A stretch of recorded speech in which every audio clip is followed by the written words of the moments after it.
Tara na. O teka, magkano bigayan? 6,000. Tapat na yun, ha? Apo, nung September 10 po, pinick up po yung biktima along FB Harrison Street pa rin po. Saan po kaya sila nagtagpo bago sila nagpunta sa hotel? Doon din po sa, along FB Harrison Street po. Kung saan po pinuntahan nung September 10 po, yun din po yung lugar kung saan pinuntahan nung September 9 din po. Nung September 9 po, pinick up na rin po silang dalawa ng the same rider po. Sa same place po ng sa along FB Harrison Street. Sa hotel po sila nag-check-in noong September 9. Si biktima po tsaka yung suspect po ay nagsama po ng mga nasa 1 oras lang po.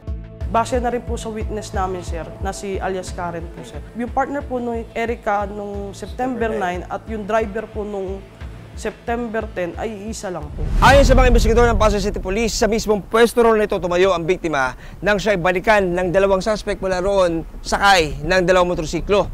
Imbis na mag-check-in sa katapat na motel, ay bigla raw siyang binunutan ng baril ng isa sa mga suspect at sinubukang putukan.